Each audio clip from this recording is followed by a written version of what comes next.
ከጅሎች ጋር ተሰልፎ የጅል ዋጋ ከማግኘት ከብልሆች ጋር ተነቅፎ ከእግዚአብሔር ጋር መክበር ይሻላል። ሱሪ በሚለብሱ ሴቶች መሃል ቀሚስ ለብሶ መሄድ ጅልነት ነው። የእግዚአብሔርን ሰው መጨረስ አይቻልም። የእግዚአብሔር ሰው በምድር ኃይል አያልቅ። የእግዚአብሔር ሰው መቼም አለ። ማንም ሰው ውበቱን ማካፈል አይፈልግም። እንደዚህ ያደረገ እግዚአብሔር ብቻ ነው የምናውቀው። ቂጣኛ በሀገራችን አሁን ድሮ የተናቀ ሰው እንደሚበላው ነበር የምናውቀው። አሁን ፒዛ የሚል ስም ወጥቶለት ከተማ ተሽሞን ሙኖ ነው የሚበላው። አባ ገሌን እኔ እወዳቸዋለሁ ሲጀበላት ወዳቸውን ሁሉን ወደ ዱሬ እንዲጌታ ከእውነት ጋር ብቻውን የቆመ ሰው ብቻውን ትልቅ ዋጋ ያገኛል። ሰላም በሌለበት ሰዓት ልብን ሰላም ማድረግ ለሚያምን ሰው ከባድ ነው። እግዚአብሔር መቅደስ ውስጥ ፈርዶ ሜዳ ላይ የሚታጣ አይደለም። ፍርዱ የትም አለች፣ ጌትነቱ የትም ትሰራለች፣ እውቀቱ የትም ትመረምራለች። እግዚአብሔር አንዱ መልካምነቱ ምንድነው? ብቻውን መኖር ሲችል ፍጥረት መፍጠሩ ነው። አንድ ሰው ቅዱስ እየሆነ ሲሄድ ምስጋና ለምን እንደሚያስጠላው ታውቃላችሁ? ምስጉን የሆነውን የእግዚአብሔርን መልክ እየመሰላት ስለሚሄድ። ጨረቃን የፈጠረው ለኛ፣ ከዋክብትን የፈጠረ ለኛ፣ እጽዋትን የፈጠረ ለኛ፣ አራዊት እንስሳት የተፈጠሩ እኛን ለማገኘት፣ ከዚያስ መላእክት የሚጠብቁን እኛ።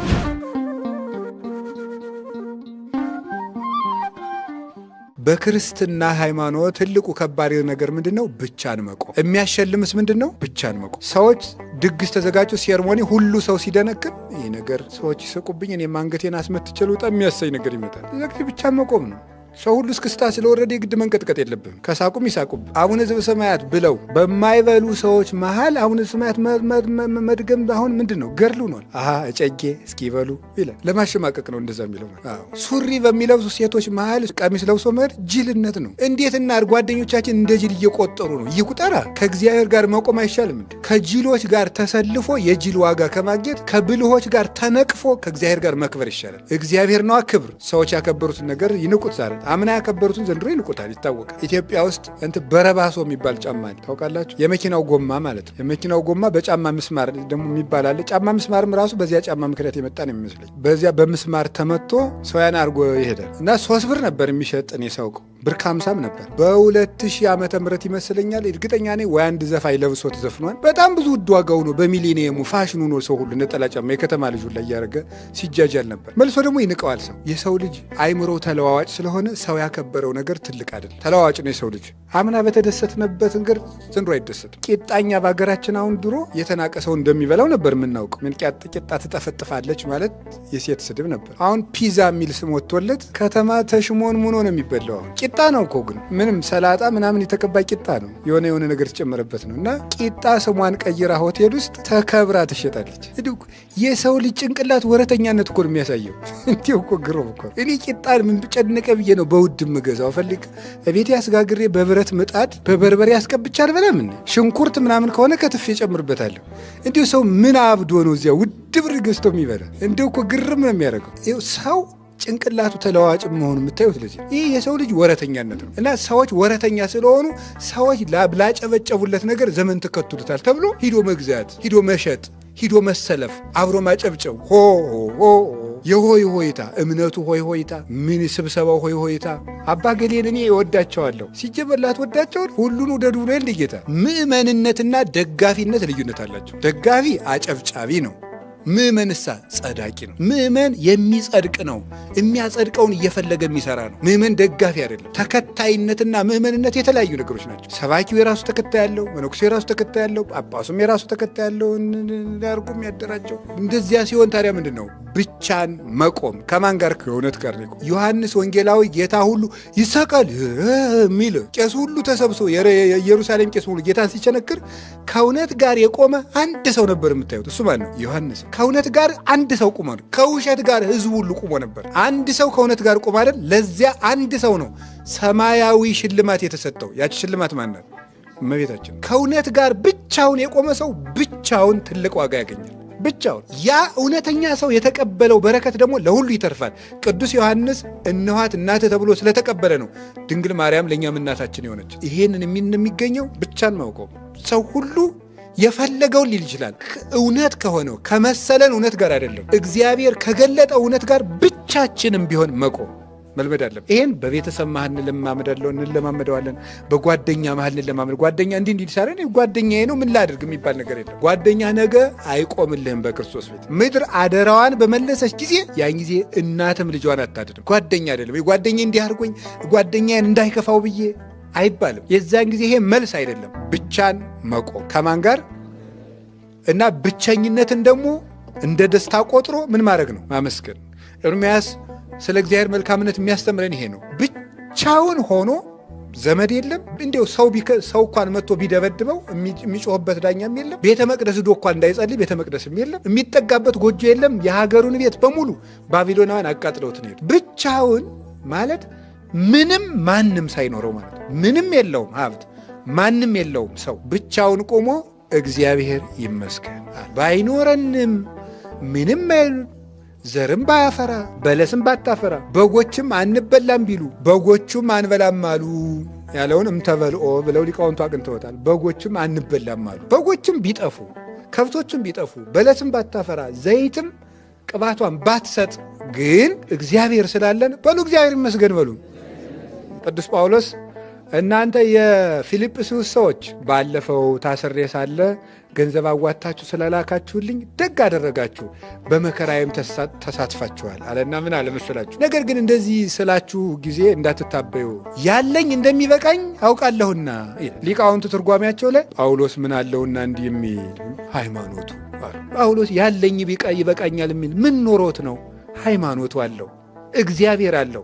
እግዚአብሔር ካለው የእግዚአብሔር የሆነ ሁሉ የሱ ነው። ምንም የለንም ግን ሁሉ አለን አለ። ምንም የለንም ሁሉ አለን። የሚያውቀን የለም ሁሉ ያውቀናል አለ በእግዚአብሔር ዘንድ። ታዋቂ ሰዎች አይደለንም በእግዚአብሔር ግን የታወቅን ብሎ የተናገረው ለዚህ ነው። እና እንደ ኤርምያስ ብቻ ነው እግዚአብሔር መልካም ነው ማለት ሲኖረን ዘመድ አጠገባችን ክብብ እንወድሃለን እንወድሻለን ስንባል አይደለም። ብቻን ቆሞ እግዚአብሔር ይመስገን። ብቻን ማለት ምን ነው? ከሀብትም ተለይቶ ከጤናም ተለይቶ ከቤትም ተለይቶ ከዘመድም ተለይቶ ጓደኛም ጠፍቶ ጤናም ጠፍቶ ሁሉም ታጥቶ ሰላምም ጠፍቶ በተለይ በዚህ ዘመን ይሄን የገጠሙት ኤርምያስ ታዲያ በሰላም ዘመን ሆኖ ነው አይደለም። ሰላም በሌለበት ሰዓት ልብን ሰላም ማድረግ ለሚያምን ሰው ከባድ ነው። ለሚያምን ሰው ቀላል የሚሆነው እግዚአብሔርን ያሰብን ነው። ቅዱስ ዳዊት ይህን ተነግሯል። ደስ ነው የሚለው እኮ ቅዱስ ዳዊት እግዚአብሔርን አሰብኩት እናሳ ደስ አለኛል። ግፍ ሲበዛበት ፍትሁን ያስበዋል፣ ሲርበው መጋቢነቱን ያስበዋል፣ በኃጢአት ሲወርቅ ቸርነቱን ያስበዋል። እግዚአብሔርን አሰብኩት ደስ አለኛል። ፍጡርን ቢያስቡት ምኑን ደስ ያሰኛለሁ? ቅዱሳንን አይደል? መልካም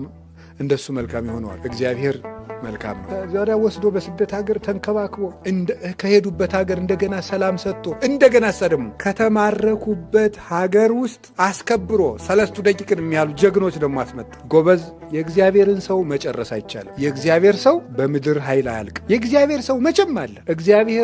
እግዚአብሔር በኢየሩሳሌም ብቻ የሚያሸንፍ አይደለም፣ ሰው ነው በሀገሩ የሚያሸንፍ። ዛሬማ በሰው ሀገር አግኝተኸኝ አይደል? ሰው የሰው አቅሙ በሰፈሩ ነው። እግዚአብሔር ግን ሰፈር ስለሌለው ባቢሎን ብትሄድ ይዋጋል፣ ግብፅ ብትወርድ እዚያም ያሸንፋል። እግዚአብሔር ከተማ ላይ ተወስኖ የሚያሸንፍ አምላክ አይደለም። ግዛቱ በሁሉ የሰፈነ ነው። እግዚአብሔር መንግስቱ ሰፋኒት ናት፣ የትም አለች። ፍርድ ቤት ወንበሩ በሌለበት ፍርድ አይሰጥም። እግዚአብሔር ግን ዓለም ሁሉ የእግሩ መረገጫ ናት። ሰማይ መንበሬ ነው፣ ምድር የእግሬ መረገጫ ናት ይላል። ስለዚህ እግዚአብሔር በቢሮ አይታጠርም።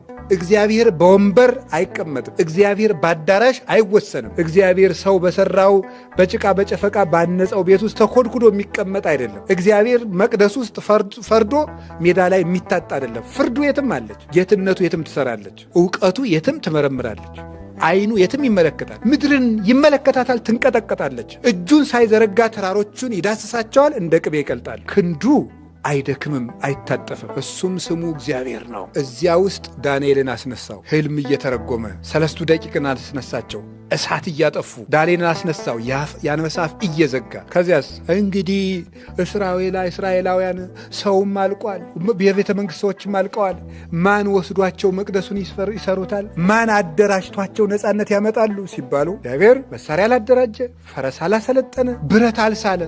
ምን አደረገ? የፋርሱን ንጉሥ አመጣውና የባቢሎንን ንጉሥ እንዲወጋው አደረገው። የባቢሎን ንጉሥ ሲሞት የፋርሱ ንጉሥ እግዚአብሔር መቅደሱን እሰራ ዘንድ አዞኛል አለ። ሂዱ መቅደሳችሁን ስሩ፣ ነጻነት ሰጣችሁ። እግዚአብሔር ከጨካኝ ንጉሥ ከናቡከደነጾር ዘር አትርፎ ዘመን አስፍቶ ሞዓብና አሞን እንዲገብሩላቸው ማንም ሰው እስራኤል ቤተ መቅደስ ሲሰሩ በዙሪያው ያሉ አውራጃው ሁሉ እንዲገብርላቸው ብሎ አስገብሮ መቅደስ አሰርቶ አስከብሮ ስመጥር አድርጎ አስወጣቸው። እግዚአብሔር አንሰው የወረዱትን በስተው እንዲመለሱ አደረጋቸው። እግዚአብሔር ነውራችንን ወደ ክብር፣ ድክመታችንን ወደ ኃይል፣ መሸነፋችን ወደ ኃይል የሚለውጥ አምላክ። ስለዚህ እግዚአብሔር መልካም ነው። እግዚአብሔር መልካምነቱ ከስነ ፍጥረት ጀምሮ የነበረ ነው። እስኪ ስለ እግዚአብሔር መልካምነት ትንሽ ነገር ልንገራችሁ። እግዚአብሔር የመጀመሪያው እግዚአብሔር መልካምነቱ ማለት መልካም ማለት የዋህ፣ ደግ፣ ውብ፣ የማይጠገብ፣ ሰው ወዳጅ፣ አዛኝ፣ ርኅሩህ፣ በጎ ሁሉ ማለት ነው። መልካም ማለት በጎ ሁሉ ያማረ ማለት ነው። መልካም ማለት ያማረ ማለት ነው። ፍቅር ያምራል፣ ትሕትና ያምራል፣ ደግነት ያምራል፣ ልግስና ያምራል። ስለዚህ መልካም ማለት ያማረ። እግዚአብሔር አንዱ መልካምነቱ ምንድን ነው? ብቻውን መኖር ሲችል ፍጥረት መፍጠሩ ነው። አይገርማችሁም? አይገርማችሁም? እኔ በጣም ነው የሚገርመኝ፣ እናንተም ይገርማችኋል። እንዲሁ አሁን እንዲሁ ፍጡር ባይጎልበት ሰው ይፈልግ ነበር? አይፈልግም። አንድ ፈላስፋ ነበረ። ምን አደረገ መሰላችሁ? የዚህ ዓለም ሰው ሙቶ ሲያልቅ ብቻዬን እኔ ይችን ምድር እየገዛው ልቀመጥ እንደ ልቤ ሙክቱን ሰው ሳይሻማኝ ማረድ፣ ወተቱን ሰው ሳይሻማኝ ማለም፣ መሬቱን ሰው ሳይሻማኝ ማረስ፣ እንደ ልቤ ልኑር ብሎ አሰበና እድሜ የምታራዝም እንጨት ፈልጎ ያችን በጥብጦ ብቻውን ሊጠጣ። ኧረ ሰው እንደ ይገርማል እኮ። ከዚያስ ደግሞ ድንገት ጠብ ሲል ሰው ቢረግጠው እንደኔ ሕያው ይሆናል ብሎ ቢኖ ሰው ከሌለበት ቦታ ሜዳ ሊጠጣ ገንቦውን ተሸክሞ በጥብጦ ያንን ጅልነቱ ነው እንጂ እኮ አንድ ጅብ ቢረግጠውስ የጅልነቱ ጅልነት። ሰው ጠልቶ ጅብ ጋር ሊኖር ነው። ሰው ከሌለበት ቦታ ብዬ ልጠጣው ሲል መልአኩ ምቀኝነት አይወድምና መጥቶ ገንቦውን ላይ ወደ ሰበረበት። በጎኑ ፈሰሰና ሰውነትን የሚያድስ ዕፅ ነው። ግማሽ ሰውነቱ ፈርሶ ግማሽ ሰውነቱ ሕያው ሆኖ ኖረ ይላል። ምቀኝነት አያቸው። ሰው ብቻውን መኖር ይፈልጋል፣ ብቻውን መክበር ይፈልጋል። ሰዎች ለምን ፋሽን ልብስ እንደሚለብሱ እንደሚገዙ ታውቃላችሁ? ሰው የሌለውን ነገር እኮ ማድረግ ስለሚፈልጉ ነው። ብቻቸውን መሆን ስለሚፈልጉ። እንዲሁ እኮ ይገርማል። ሰው ያላረገውን ነገር እነሱ ብቻ አይን ማረፊያ ሊሆኑ። እንዲሁ እኮ ይገርማል። ከመጃጃሉ የተነሳ ልብሱን ሁሉ ገዝቶ ቢያልቁበት ቆይ እስኪ ለምን ቀድጄ ለብሼ እኔ ከሰው አልለይም ብሎ ቀደድ ያለ ሱሪ መልበስ ጀመረ። ሰው መለየት ስለሚፈልግ ማለት ብቻውን መታየት፣ ብቻውን መክበር ስለሚፈልግ። እግዚአብሔር ግን ይኸውላችሁ ሰው ሲጀመር ያለ ሰው መኖር አይችልም፣ ጥገኛ ነው። የሰው ልጅ ለብቸኝነት የተፈጠረ አይደለም፣ በማህበር ነው የሚያምርበት፣ ሰው ያስፈልገዋል። እግዚአብሔር ግን መልካምነቱ ይኸውላችሁ አሁን እኛ ሰው ብንፈልግ ሰው ስለሚያስፈልገን ነው አይደለም? ነው ሰው ያስፈልገን። ለምሳሌ በጣም ድንቅ እንዲው ቆይ ተውት ዘመድ ምናምን ይቅር። በጣም ድንቅ ልብስ እኮ ለመልበስ ድንቁን ልብስ የሚያይ አይን ያስፈልጋል። የሚያይ ሰው ከሌለ ምን ያደርጋል? አፍንጫ ሳይኖር ሽቱ ብትቀባ ምን ያደርግላል? ምንም እስቲ ቦግ እያሉ ሰው ባይኖር ምን ያደርግ? ጦጣው አያደንቅ። ሰው ለመደነቅም እኮ ሰው ያስፈልግ እንዲያደንቅ ማለት። እስቲ ጥሩ ደራሲ ሁኑና እንደዚህ ብሎ እያልክ ለዛፎች አንብብላቸው። ምንም የሚሰባ ጆሮ ስላለ ነው ጥሩ ተናጋሪ መሆን የሚቻለው። ስለዚህ ያለ ሰው ምንም መሆን አይቻልም። ሰው ለእኛ ያስፈልገን እና ሰውን ቢወድ አያስደንቅም። ለሰው አስፈላጊው ስለሆነ ለወፍ ላባው፣ ለሰይፍ ሰገባው፣ ለሰው ሰው ነው ልብሱ ይላል አባ ወግሪ ሲናገር። ለወፍ ላባው ነው ልብሱ፣ ለሰይፍ ሰገባው ነው፣ ለሰው ግን ልብሱ ሰው ነው። መከበር ይቻላል። አሁን የዓመት በዓል መርጌቶቹ ሻቻቸውን ጠብጥበው ካባቸውን አድርገው መነሳነሳቸውን ይዘው ሲሉ ካባው ለማን ነው የሚለበሰው? የሚያይ የምመን አይን ስላለ። ባይኖር ምን ይላል? ብጥንግ ድርብ ብትደርብ ምን ያደርግልህ? ምንም ለወንጌል ክብር ቢሆንም የሚያይ ከሌለ መታየት የለም፣ የሚሰማ ከሌለ መናገር የለም፣ የሚያሸት ከሌለ መዓዛ የለም። ሁሉም ሰው ስላለ የሚደረግ ሰውን ቢወደው ያስፈልገዋል። እግዚአብሔር ግን ችግኝ እንተክላለን። ለምን? መሬቱን እንዲጠብቁ፣ ኦክስጅናቸው ስለሚጠቅመን፣ አፈር እንዳይሸረሸር ስለሚጠቅሙ፣ መድኃኒት ስለሚቀመምባቸው። እግዚአብሔር ችግኝ ሲተክል ግን ምን ሊያደርግልን? መልካም ነው እግዚአብሔር የሚባለው ምንም ሳይፈልግ እግዚአብሔር ብቻዬን ልኑር እስኪ በቃ ቢል ምን ይጎልበታል? አመስጋኝ አይፈልግ። ባህሪው ምስጉን ነው። እኛ ምስጋና የምንፈልግበት ምክንያት ባህሪያችን የተነቀፈ ስለሆነ ነው። ልብ ብላችሁ ስሙ የእግዚአብሔር ቤተሰቦች። አንድ ሰው ቅዱስ እየሆነ ሲሄድ ምስጋና ለምን እንደሚያስጠላው ታውቃላችሁ? ምስጉን የሆነውን የእግዚአብሔርን መልክ እየመሰላት ስለሚሄድ ነው። እግዚአብሔር በባህሪው ምስጋና የሚያስፈልገው አይደለም። ለምን? ምስጉን ነው። የሰው ልጅ እየበቃ ሲሄድ ምን ይሆናል? ብፁዕ ይሆናል። ብፁዕ ማለት ንዑድ፣ ክቡር፣ የተከበረ ክቡር ነው። ስለዚህ አንተ አታከብረው፣ ራሱ ክቡር ስለሆነ። ቅዱሳን እየበቁ ሲሆኑ ምስጋና፣ ውዳሴ ከንቱ የሚያስጠላቸው ክቡር ስለሆኑ ነው። ለብርሃን አታበራለትማ፣ ለሽቱ ሽቱ አትረጨው፣ እሳትን አታነድለትም፣ ሙቀት አትጨምርለትም፣ በረዶን ቅዝቃዜ አይጨምርለትም። ለክቡር ክብር አይጨምርለትም። ክብር ስለሌለው ነው ሰው ክብር የሚፈልግ። ክብር የሚፈልግ ሰው ክብር የሌለው ነው። እግዚአብሔር ግን መልካም ነው። ለምን? ሰላም አያስፈልገው፣ ሰላም ነው። የሚያፈቅረው አይፈልግ፣ ፍቅር ነው። የሚያመሰግነው አይፈልግ፣ ምስጉን ነው። የሚሰጠው አይፈልግ፣ ባለጸጋ ነው። የሚፈርድለት አይፈልግ፣ ዳኛ ነው። የሚያስታምመው አይፈልግ፣ ሕይወት ነው። እግዚአብሔር ምንም ሳይፈልግ ብቻዬን ልኑር፣ ለእኔ ምን ያስፈልገኛል? አንዳንድ ሰው ሲኮራ አይታችሁኛል? ሲኮራ አይታችሁታ? ምንድን የሚለው? ምንህ እንደሆንኩ ታውቃለህ፣ ግን እንደዚያ እኮ ነው የሚለው። እስኪ ከኔ ተለይተህ ሞክረው። እንደዚያ ነው የሚለው። አስፈላጊ ነኝ ብለው ነው። እና እኔ ለአንተ ብዬ ነው። እኔ ሁሉን ማድረግ እችላለሁ፣ ብቻዬን መኖር እችላለሁ። የምታየው ነው ሁሉ አለ። እነ እንትና አብሬ ልኑር እያሉኝ ነው። ትቼው ነው። እኔ አንተን ስለመረጥኩ ነው። ለአንተ ብዬ ነው፣ ስለምታሳዝነኝ ነው። ይመጻደቃል። እኔ በራሴ መቆም የምችል ሰው ነኝ ይላል። እግዚአብሔር ግን ምንም ሳይፈልግ ዓለምን መፍጠሩ መልካም ነው። ምንም ሳይፈልግ ዓለምን መፍጠሩ ሁሉን ሁሉ ሲሆን እሱ ምንም የሚፈልገው ሳይኖር አይ ይሄንን ነገርማ የእኔ መልካምነትማ ልፍጠርና ለፍጥረት ልስጠው ማለቱ ይሄ እግዚአብሔር መልካም ስለሆነ ነው። እግዚአብሔር መልካም ነው። እግዚአብሔር የፈጠረው ፍጥረት ሁሉ መልካም ነው። መጽሐፍ የመልካም ነገሮች ምንጭ ነው እግዚአብሔር። መጽሐፈ መክብብ ምዕራፍ 3 ቁጥር 11 ላይ እግዚአብሔር ሁሉንም በጊዜው ውብ አድርጎ ሰራው ይላል።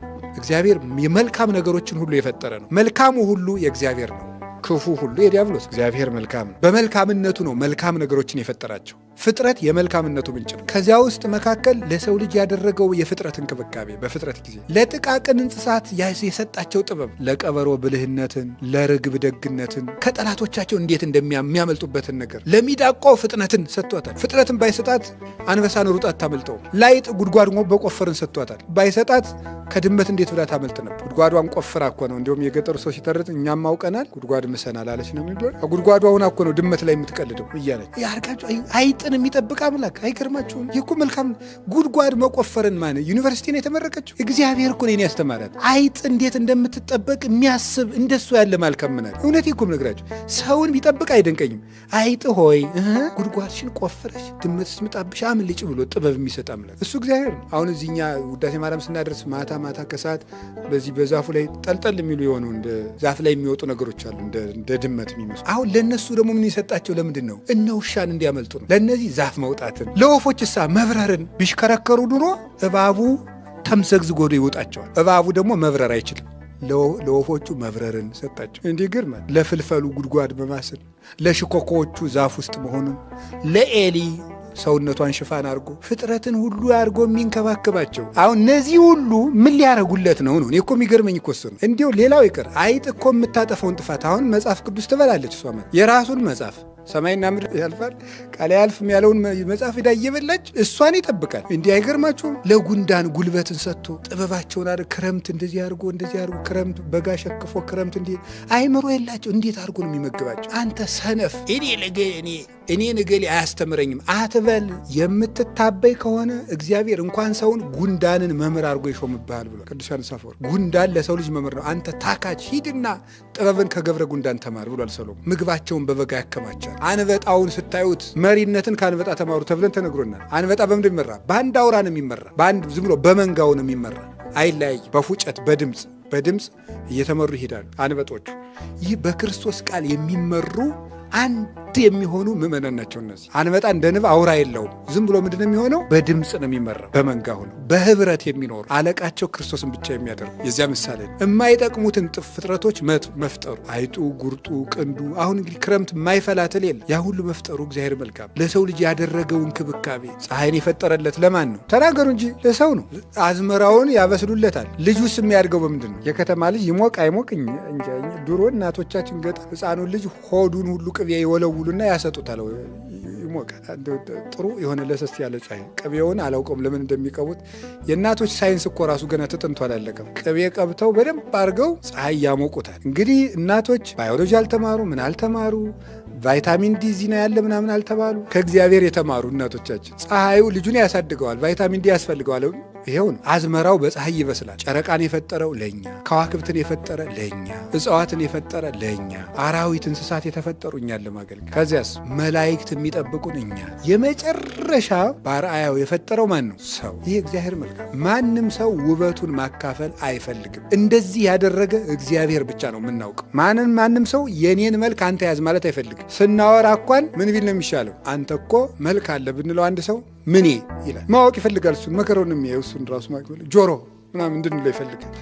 ተለይቶ አንተ እኮ ትበልጠኛለህ በምን በትከሻ ብንለው ደስ ይላል። መለየት ነው የሚፈልግ። እግዚአብሔር የራሱን መልክ ሰጥቶ ፈጠረ። ይሄ አሁን ለኔና ለእናንተ ይገባን ይደንቀን አይደንቀን በጣም የሚገርም መልኩን የሰጠ መልካም ማን ብቻ ነው? እግዚአብሔር። ኦሪት ዘፍጥረት ምዕራፍ 1 ቁጥር 6 ላይ በአርአያው በአምሳሉ ፈጠረን ማለት ቀላል መሰላችሁ? እግዚአብሔርን ማንም ሰው እኮ እግዚአብሔርን የሚመስል ውብ ነው፣ መልከኛ። ይሄ እግዚአብሔር ለሰው ልጆች ያደረገው መልካምነት ነው።